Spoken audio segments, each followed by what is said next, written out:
그 주요 도시마다 로마의 군사들이 주둔을 하게 되죠. 특별히 예루살렘은 종교와 정치적인 중심지였기 때문에 틀림없을 것이고, 가이사랴 같은 경우에는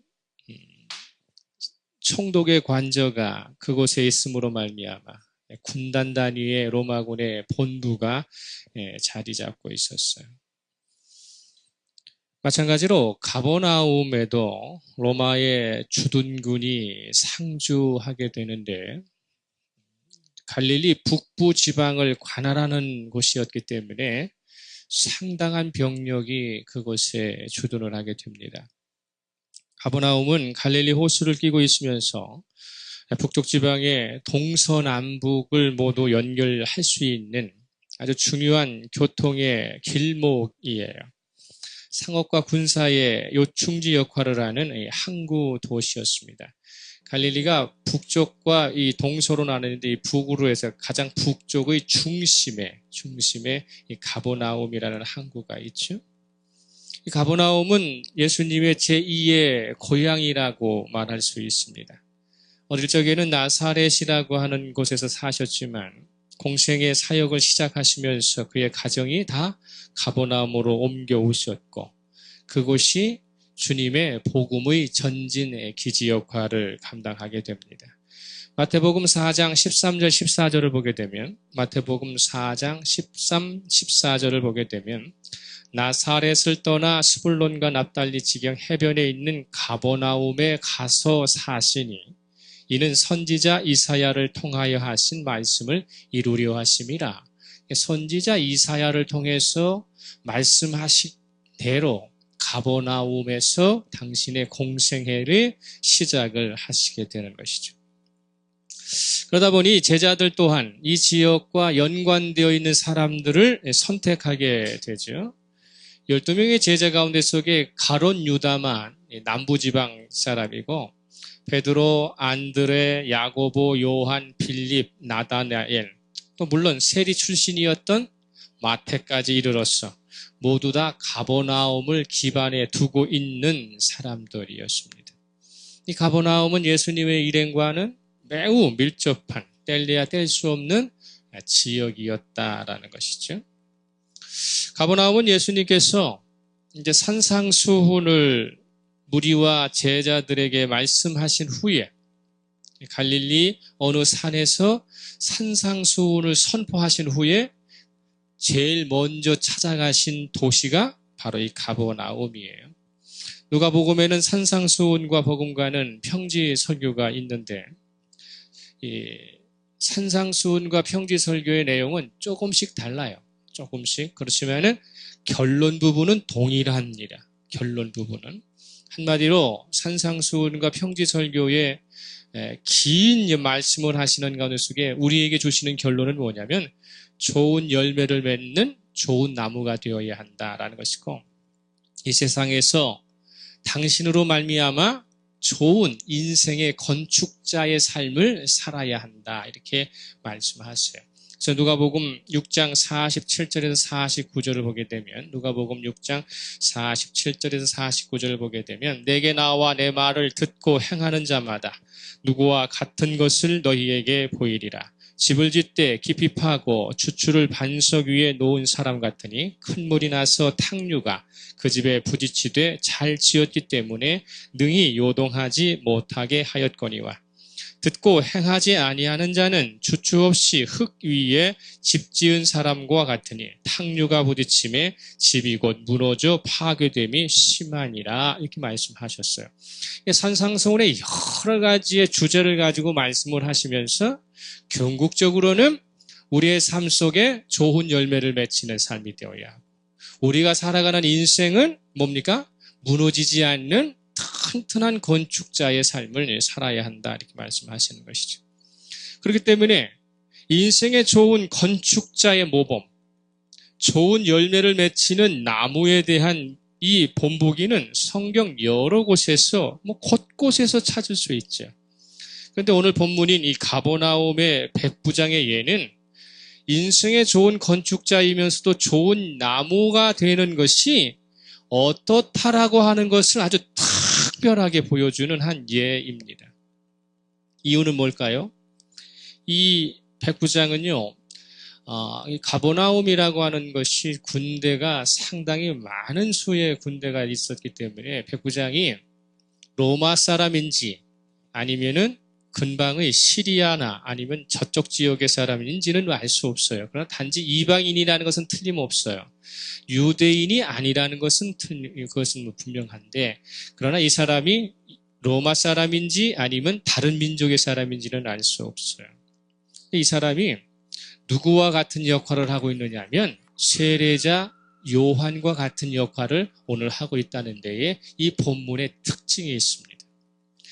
여러분들이 여적지 이 부분에 백부장의 이 이야기를 들으면서 많은 사람들은 백부장은 겸손했다, 겸허했다, 친절했다, 그의 믿음은 남달랐다, 이런 식으로 백부장을 드러내면서 그 사람처럼 살아야 한다라고 많은 설교가 그쪽으로 지향하고 있지만 본문은 그걸 얘기하는 게 아니에요. 본문이 말하고자 하는 것은 이 백부장이 세례 요한과 같은 역할을 통해서 주님의 사역을 예시하고 있다고 하는 데에 주목이 있다는 것이죠. 왜 그러냐? 세례 요한이 예수님과 자신을 비교하는 방법으로 예수 그리스도의 위대성, 그 다음에 세례 요한이 예수 그리스도의 정체성을 드러내는 방법으로 이 백부장도 그대로 이 본문에서 말을 하고 있기 때문에 그렇습니다. 세례 요한이 예수님을 두고 자신과 비교하면서 말씀하신 말씀을 두 가지로 요약할 수 있어요. 그것은 뭐냐면 누가복음 3장 16절에서 나보다 능력이 많으신 이가 오시나니 나는 그의 신발끈을 풀기도 감당하지 못하겠노라. 나는 그의 신발끈을 풀 만한 자격도 없는 사람이다. 이게 세례 요한이 그렇게 얘기를 하고, 또 요한복음 3장 30절로 가게 되면 요한복음 3장 30절로 가면 그는 흥하여야겠고 나는 쇠하여야 하리라. 그는 점점점 성장해 가야 하지만 나는 점점점 퇴보해 가야 할 사람이다. 이렇게 두 가지로 세례 요한이 예수님을 향해서 증언을 하고 있습니다.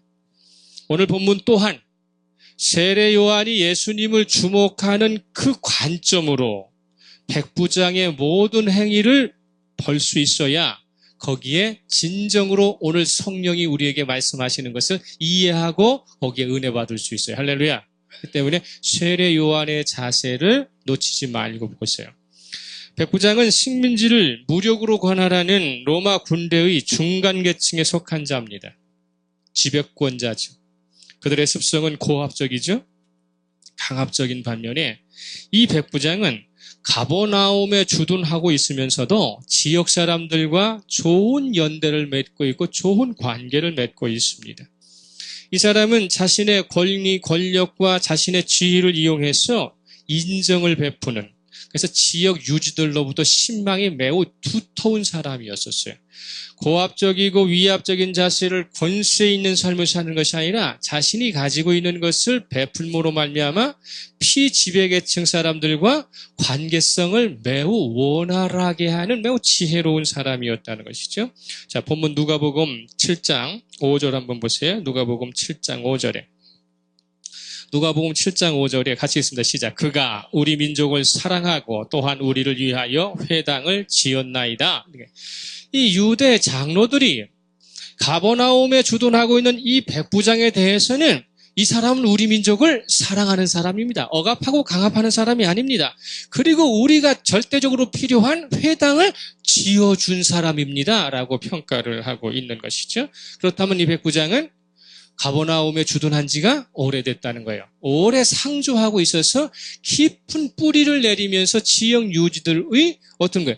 일거수일투족의 모든 것들을 어떻게 합니까? 함께하는 사람이라고 하는 것을 알 수 있죠. 소문의 특성이 뭡니까? 소문의 특성은 빨리 멀리 어떻게 한다는 거예요? 퍼져나간다고 하는 것이 특징이에요.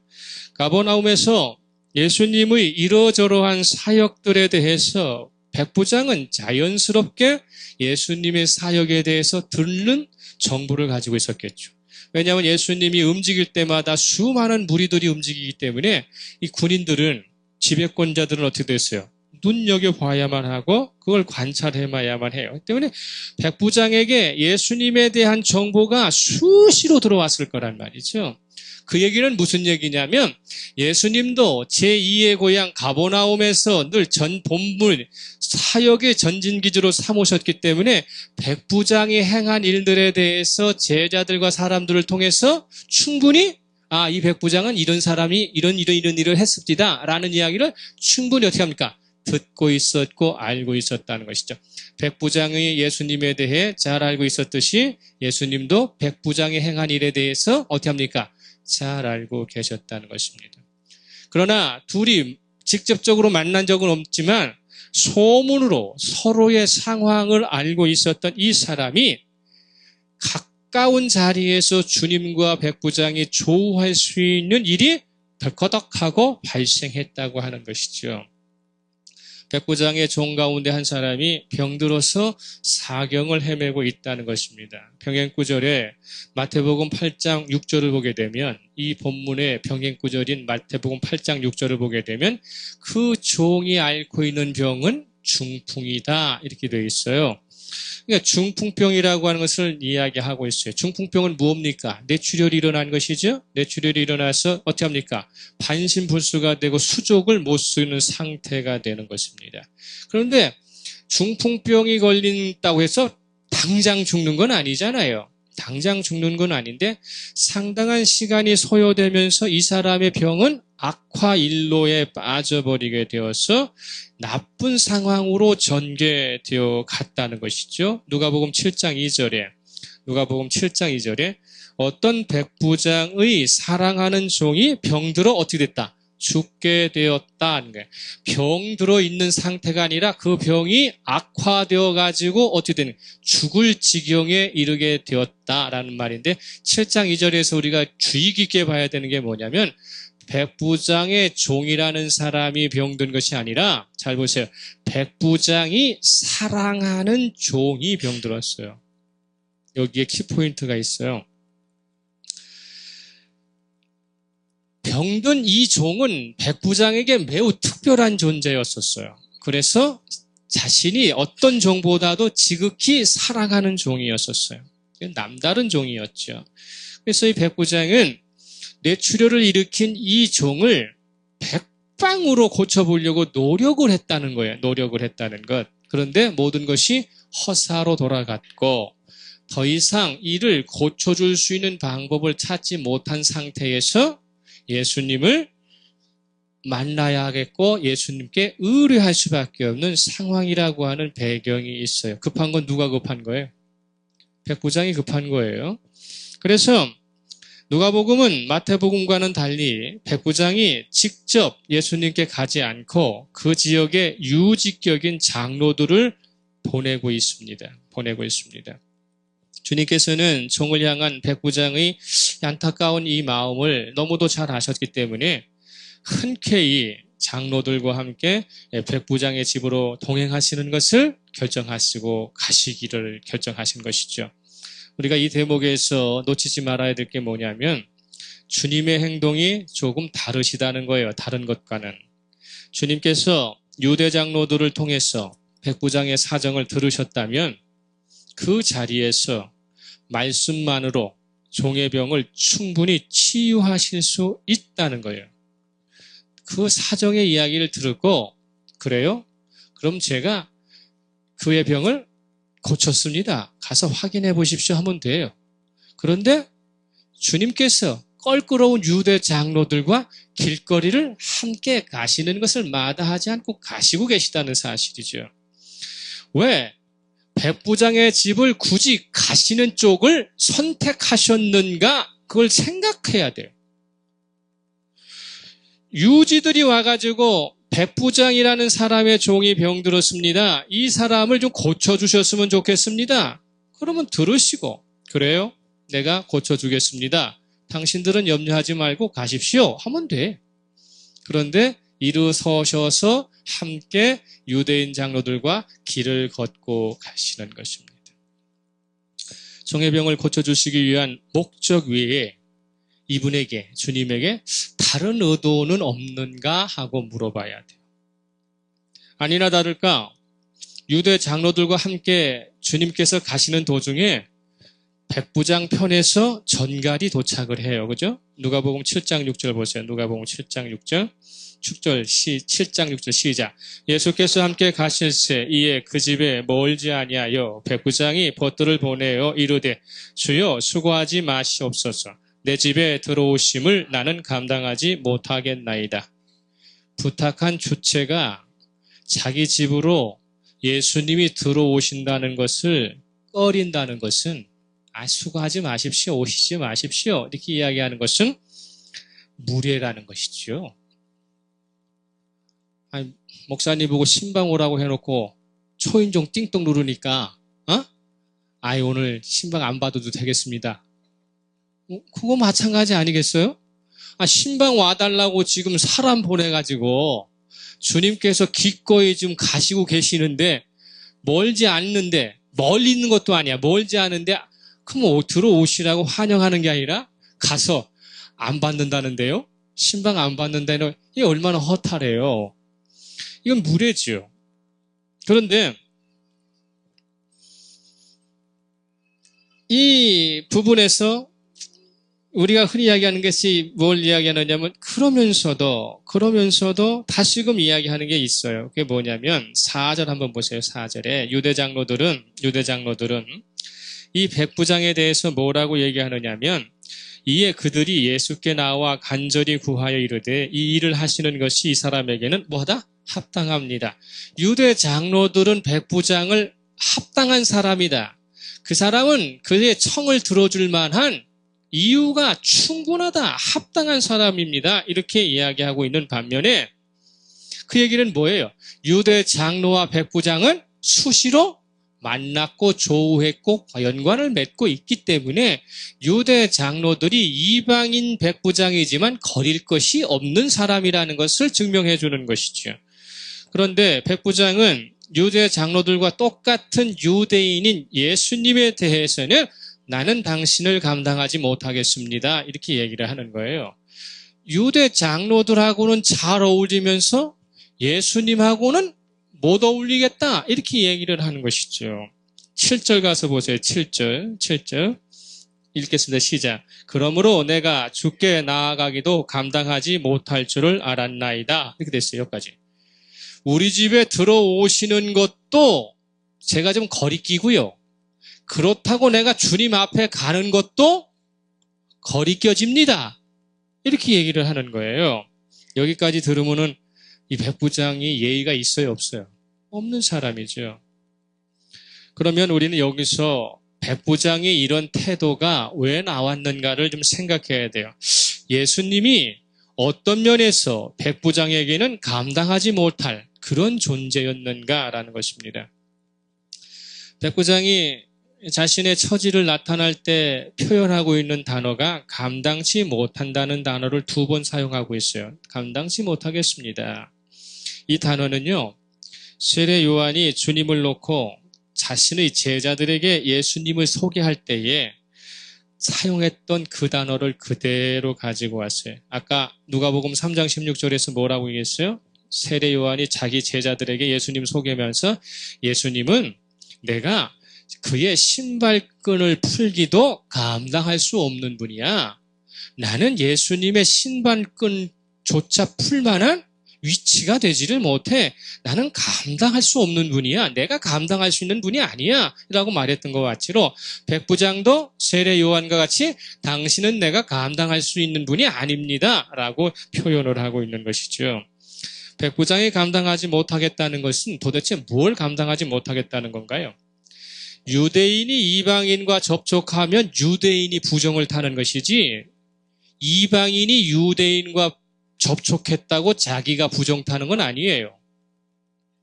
그러면 유대인인 예수님께서 나는 백부장이 이방인이니까 내가 그 사람 만나면 부정 타니까 나 안 만날래. 이렇게 말하면 되는 것이지만 이방인 입장에서 유대인을 보고 나 저 사람 만나면 부정타니까 나는 저 사람 못 만나겠어. 이렇게 이야기하면 그럼 어떻게 합니까? 그 사람은 직업 자체가 틀려먹은 것이고 뭐 틀려보는.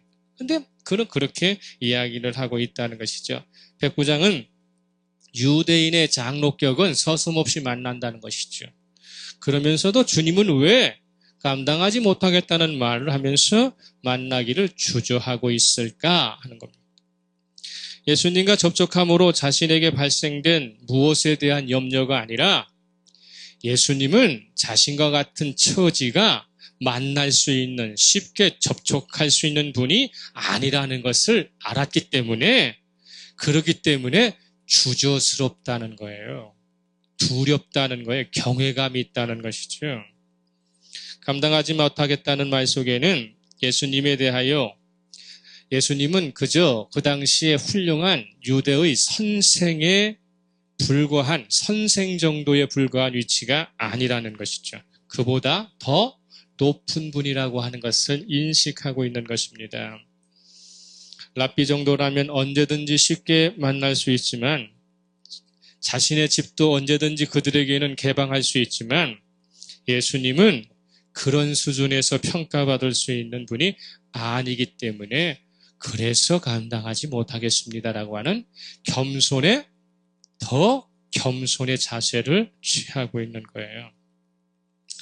백부장이 주님에 대해 이런 생각을 하게 된 이유, 백부장이 주님을 그렇게 바라보고 있는 이유가 7절 하반절 말씀 시작. 말씀만 하사 내 하인을 낫게 하소서. 말씀만 하사라고 하는 뜻은 뭐냐면 한 말씀으로 말씀해 주십시오, 그런 뜻이에요. 다시요, 뭐라고요? 한 말씀으로 말씀해 주십시오. 조금 전에도 언급했지만 백부장은 주님의 사역에 대한 정보를 상세히 수집하고 있는 위치에 있는 사람입니다. 그가 주님을 남다르게 생각한 데는 주님이 행하신 일들을 꼼꼼히 분석한 결과에서 나온 이치라는 거예요. 주님이 일으키신 기적의 대부분은 그것이 무엇이든지 간에 손으로 만지거나 어떤 매개체를 사용해서 무엇을 일으키시는 분이 아니라 말씀만으로 수단과 방법이 되었어. 그래서 말씀으로만 무엇을 이루게 하시는, 무엇이 되도록 하는 놀라운 능력을 갖고 있다는 거예요. 여기에 우리가 아멘 해야 돼요. 주님은 말씀만으로 이 세상의 모든 것을 당신의 뜻대로 움직이시고 만지시는 분이시다. 이 부분이죠. 말씀만으로 모든 것을 실현시키시는 분이십니다, 이 뜻이에요.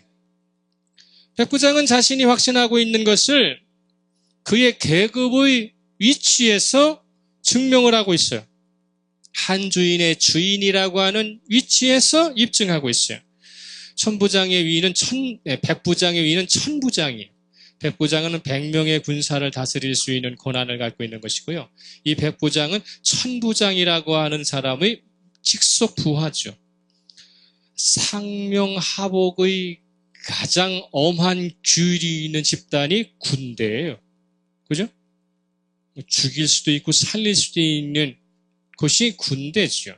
그렇기 때문에 자기는 천부장이 명령한 것은 무조건 합니다, 그런 뜻이에요. 또한 자기 휘하에 있고 자기 집안에 있는 종들이 자기가 말한 것은 반드시 행합니다 라는 것이죠. 말의 권능, 말의 영향력, 말의 파급력이 얼마나 중요한지를 이야기하고 있어요. 우리나라에서 말의 파급력이 제일 센 사람이 누구예요? 대통령 아니에요? 권력의 정점에 있는. 그런데 그분의 말씀이 제대로 지금 실행이 되고 있어요? 한 가정의 아버지의 말이 자식들에게 제대로 파급력이 있어요? 한 교회의 목회자의 말이 성도들의 삶에 얼마만큼 파급력을 갖고 있을까요? 그런데 주님은 말씀만 하시면 반드시 그렇게 된다는 거예요.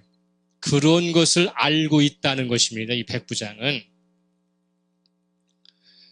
백부장이 이런 믿음이 어디서 왔는지, 그것을 어떻게 얻었는지는 알 수 없어요. 성경은 설명하고 있지 않아요. 그러나 분명한 것은 이 백부장이 신앙의 정수를 제대로 파악하고 있다고 하는 것만큼은 틀림없는 것입니다. 주님께서 말한 것은 그대로 된다는 것을 알고 있었기 때문에 말씀만 아시면 되는 것을 수고롭게 자신의 집까지 오시게 하는 것은, 그건 뭐라는 거예요? 그것이 무례요, 그것이 불신앙이라는 것입니다. 목회자가 예를 들어서 저는 신방을 좋아하지는 않기 때문에 신방을 안 가는데, 목회자가 특별한 경우가 아니면 신방을 안 가는 이유는요, 신방의 주된 목적은 상실되고 부수적인 것들이 너무 많아요. 신방 가면 예배는 어떻게든 빨리 드리고, 그리고 뭐 간식 먹고 뭐하고 이야기하고 뭐하고 이게 더 많아. 그러다 보니까 주된 것은 어떻게 되고 약해지고 부수적인 것들만 너무 강해지는 것이죠. 주님의 강복은 사람이 가야만 되는 게 아니라 정말로 축복했느냐가 중요한 거죠. 할렐루야. 우리가 이것을 깊이 생각해야 합니다. 주님께서 내 사정을 알고 계시느냐가 중요한 거지, 주님께서 나의 집에 방문하셨느냐는 중요하지 않다는 거예요. 여러분의 집에 하나님의 말씀이 계시면 그것은 이루어지는 것입니다. 주님께서 자신의 집으로 오시는 것은 너무 황공해서 감당하기가 어렵다는 것입니다. 열왕기상 8장 23절에 이런 말씀이 있어요. 열왕기상 8장 23절에 이르되 이스라엘의 하나님 여호와여, 위로 하늘과 아래로 땅에 주와 같은 신이 없나이다. 주께서는 온 마음으로 주의 앞에서 행하는 종들에게 언약을 지키시고 은혜를 베푸시나이다. 할렐루야. 주님의 말씀이 우리를 살리는 것이죠. 주님께서 신방하시려는 목적을 너무나도 이 백부장이 잘 알고 있었기 때문에 당연히 주님으로부터 이 백부장은 놀라운 칭찬을 얻게 되는 것이죠. 누가복음 7장 9절 봅니다. 누가복음 7장 9절 함께 읽습니다. 시작. 예수께서 들으시고 그를 놀랍게 여겨 돌이키사 따르는 무리에게 이르시되 내가 너희에게 이르노니 이스라엘 중에서도 이만한 믿음은 만나보지 못하였노라 하시더라. 할렐루야. 저와 여러분이 주님께서 판단하시고 주님께서 천사들에게 말씀하셨을 때에 누구누구는 대한민국에서 이만한 믿음을 내가 찾아보지 못했다. 어떤 집사의 집에 어떤 권사가 어떤 형제가 대한민국에서 이만한 믿음을 내가 찾아보지 못했다. 그것은 이 백부장이 지금 무슨 일을 했기 때문이 아니라 주님의 정체성을 너무도 똑바로 알고 있었기 때문이라는 것이죠. 우리가 이런 말씀이 있어요. 속담 중에 소도 언덕이 있어야 비빈다. 그죠? 소도 언덕이 있어야 비벼. 이 말이 뭡니까? 누구라도 의지할 곳이 있어야 무슨 일이든 시작하거나 이룰 수 있는 믿음이 있다는 말입니다. 주님의 입장에서 우리들이 삶을 통해 어떤 위대한 역사를 일으키려고 할 때에 주님은 우리에게 어떤 근거를 찾으실까요? 내가 김장식 목사를 통해서 기적을 일으키고 싶어. 내가 김장식 목사를 통해서 어떤 역사를 하나 만들고 싶어. 그러면 주님께서 저의 어떤 모습을 보고 어떤 걸 보고 그 역사를 일으키시고 기적을 일으키실 수 있을까? 주님이 여러분의 삶 속에서 기적을 일으키시고 여러분의 소원을 들어주시기 위해서 주님께서 비빌 언덕은 무엇일까? 그걸 한번 생각해 봐야 한다는 것이죠. 그건 뭡니까? 주님의 말씀으로 이루신 역사를 우리의 삶에서 그대로 재현할 수 있는 유일한 방법은 주님이 하신 말을 따라서 하는 것이 아니라 잘 들으세요. 주님이 말하신 것을 따라서 해서 되는 것이 아니라 어떤 경우에도 그분이 말씀하신 대로 이루어지도록 의심하지 말고 그분의 말씀을 믿어야 되는 것이죠. 할렐루야. 우리나라는 지금 교황께서 방문을 하셔서 이 천주교가 얼마나 이 지혜롭게 전략을 잘 짰는지 동서남북 어디든지 이 사람을 출몰시켜요. 그런데 이분의 특징이 뭐냐면 정말로 소탈하시고 검소하신 유례없는 삶을 사시는 분이시기 때문에 그분이 가는 곳마다 사람들이 놀라게 돼 있고 그리고 그분을 신뢰하게 돼 있어요. 잘 들으세요. 그런데 가시는 곳마다 주여 하고 주님 찬송보다는 비바파파가 드러나요. 천주교가 보이는 하나님을 지금 선전하고 있는 것이죠. 이것은 또 하나의 우상이에요. 예수님 찬미합니다. 하나님 찬미합니다 말은 두 마디밖에 안 되고 교황께서 행하신 모든 것만 지금 다 보여주고 계시다고요. 눈으로 보는 하나님을 너희들이 만나보라고 하면서 또 하나의 우상을 만들어내고 있다고요. 그분의 삶은 정말 착실한 삶이고 존경받을 만한 삶입니다. 그건 틀림없어요. 그러나 그것이 주님의 영광이 드러나는 것은 아니에요.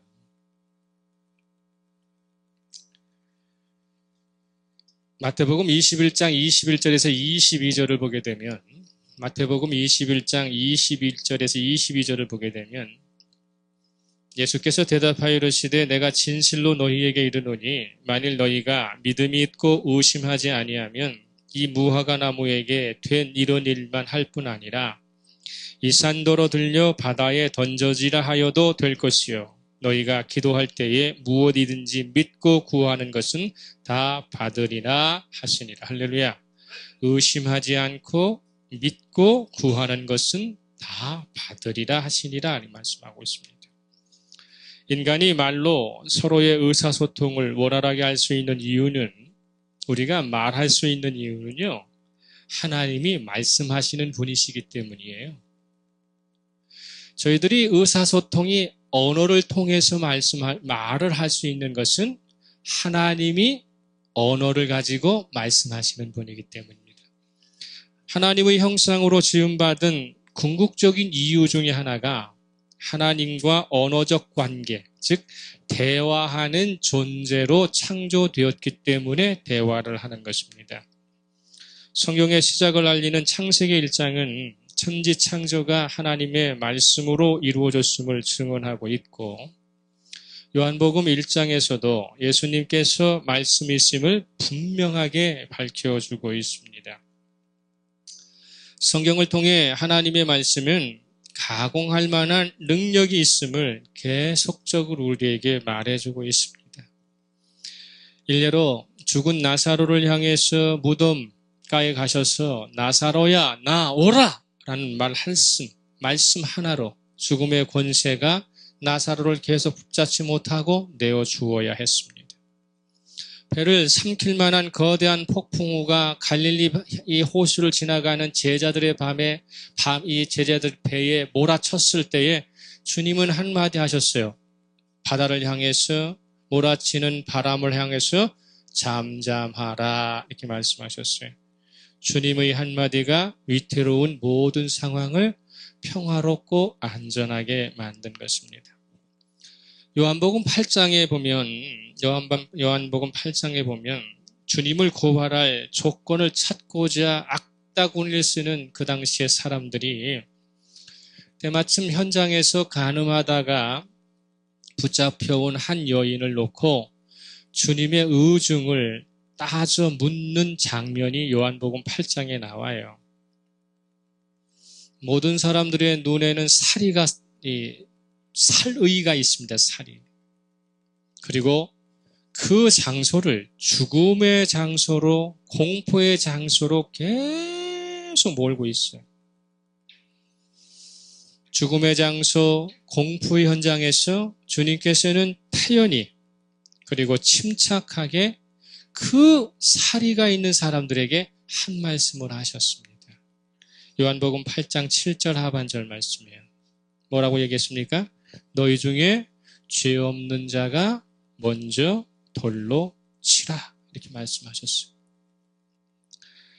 주님의 한마디가 아우성치면서 공격적인 사람들의 이 그들 속에 감추어져 있는 죄와 위선들을 들춰내시면서 오히려 그들의 분노는 사그러뜨리는 반면에 한 여인에게 참된 삶을 살 수 있는 생명의 기운이 여인에게 제공되고 있고 전달되고 있는 것을 보게 됩니다. 주님께서는 죄 많은 그 여인에게 한마디 더 하시죠. 주변을 돌아보라. 너를 정죄하던 사람들이 있느냐라고 이야기할 때 없습니다. 말하니까 요한복음 8장 11절에서 예수께서 이르시되 나도 너를 정죄하지 아니하노니 가서 다시는 죄를 범하지 말라 말씀하셨어요. 이처럼 주님께서 성경을 통해 우리에게 약속하신 소망스러운 말씀들은 엄청나게 많아요. 그런데 우리의 귀는 지금 무엇을 듣고 있고 우리의 눈은 지금 무엇을 보고 있느냐는 것입니다. 내가 정작 이 세상을 살아가는 가운데 속에 의지할 것이 무엇이며 무엇 때문에 이 세상을 살고 있다고 말합니까? 주님의 말씀만으로 내가 살 수 있습니다.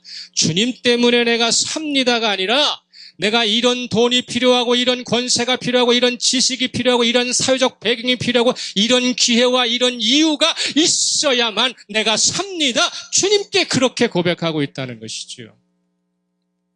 주님은 말씀하신 대로 말한 대로 이루도록 할 수 있는 능력이 있는데 주님께서 말씀하시도록 우리는 만들지 못하고 자꾸 몸을 통해서 주님의 말씀이 아닌 다른 것을 통해서 나의 삶을 채우려고 아우성을 치고 있다고 하는 것이죠. 이 백부장은 주님, 내 수하에 있는 이 종의 병은 말씀으로 고쳐지는 것입니다. 할렐루야. 말씀으로만 되는 것입니다. 오시지 마십시오. 굳이 수고하지 마십시오. 한 말씀이면 되는 창조주이신 이분이 뭐하라 피조물의 더러운 곳까지 발걸음을 옮기십니까? 그런 뜻이에요. 우리의 가정에 주님의 말씀이 들어오면 평화가 생깁니다. 나의 실패된 인생이 주님께서 안심하라고 평안하라고 말씀하시면 나의 삶은 변합니다. 그런데 주님의 말씀을 들으려 하지 않고 주님의 말씀이 실효적 지배를 갖게 하지 못하고 왜 우리는 엉뚱한 것을 가지고 돈이 있으면 내가 평화로울 것 같습니다. 지식이 있으면 내가 평화로울 것 같습니다. 내가 이 세상을 움직일 수 있는 힘이 있으면 평화로울 것 같습니다. 라고 이야기하느냐는 것입니다. 그분이 가야만 거기에 꽃이 피는 게 아니에요. 우리는 자꾸 눈에 보이는 것으로 귀에 듣는 것으로 너무도 황당하게 되어 있습니다. 일례로 저는 이 교황의 방문 이후에 기독교는 엄청난 타격을 입을 거라고 생각하는 사람입니다. 제가 이분 오시면서 계속 행보를 텔레비를 쫓아가면서 보는 이유가 있어요. 저도 그분을 존경합니다. 그러면서 제 속에 한숨이 나오고 한탄이 나오고 내 처지를 생각을 해봅니다.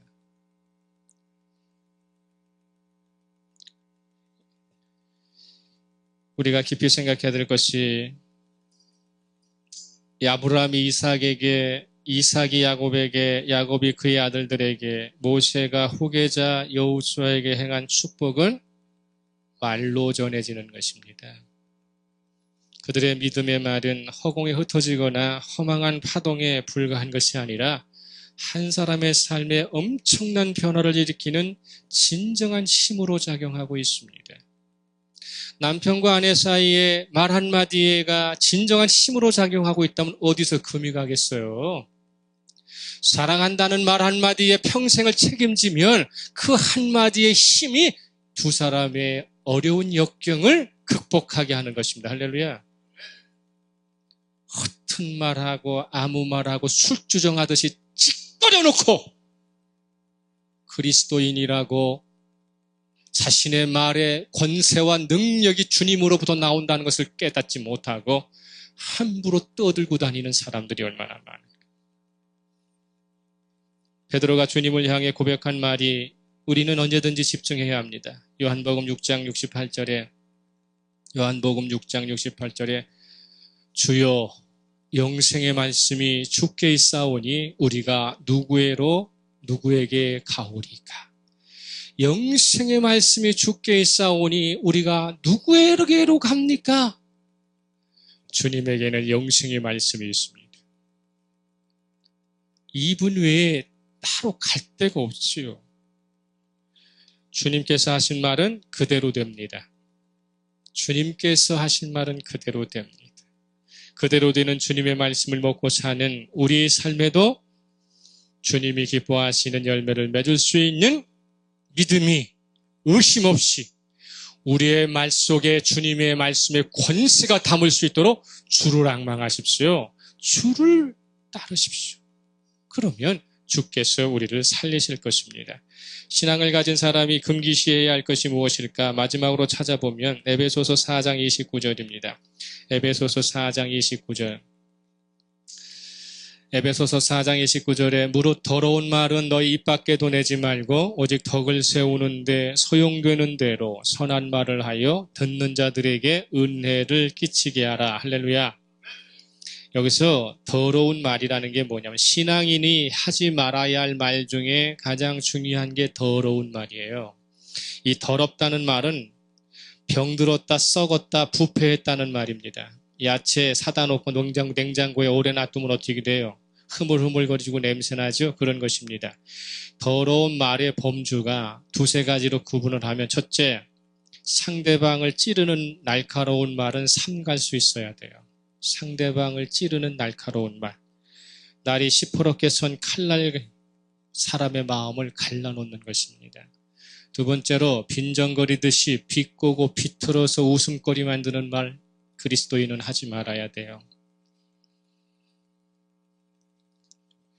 세 번째로는 보복하는 말입니다. 안갚음을 해야 속이 시원할까 싶어서 빈정거린 것을 모자라서 음란한 말, 상소리 같은 욕설을 섞어서 하는 것이죠. 네 번째로는 중상모략으로 헌담하는 것입니다. 주님께서는 이 그리스도인의 입에서 이러한 것들 나오는 것을 절대로 기뻐하지 않으십니다. 이런 거 있잖아요. 옳은 말을 하는데도 싸가지 없이 하는 사람 있잖아요. 응? 들어보면 좋은 말이고 옳은 말인데 이게 싸가지 없이 함으로 말미암아서 상대방의 마음을 오히려 더 불쾌하게 만들고 막 격동시키는 사람들 있잖아요. 이 말이라고 하는 것은 그래서 우리가 뭐라고 했어요? 오직 덕을 세우는데 소용되는데 선한 말을 하고 듣는 자를 듣고 어떻게 합니까? 은혜를 끼칠 수 있어야 하는 것입니다. 어떻게 하면 주님을 수고롭게 해서 내가 유익을 얻을까? 이건 불신앙입니다. 주님은 높은 보좌에서 말씀 한마디로 세상을 다스리시는 분이십니다. 여러분의 삶 속에 굳이 몸으로 움직이지 않아도 말 한마디에 정감이 있고 덕을 세우는, 그래서 말씀만 하십시오. 그러면 내 종이 낫겠나이다. 권사님 기도 한번 해주십시오. 집사님 기도하시면 됩니다. 기도면 됩니다. 주님께 저를 향해 기도 한번 해주세요. 그러면 저는 될 줄 믿습니다. 목사님 기도 한번 해주세요. 그러면 저는 만족합니다. 이러한 믿음을 가지고 말한 대로 이 세상의 끝이 이루어질 수 있는 주님이 기뻐하시는 삶을 사는 저와 여러분 되시기를 예수 그리스도 이름으로 축복합니다. 침묵하면서 말씀 생각합니다.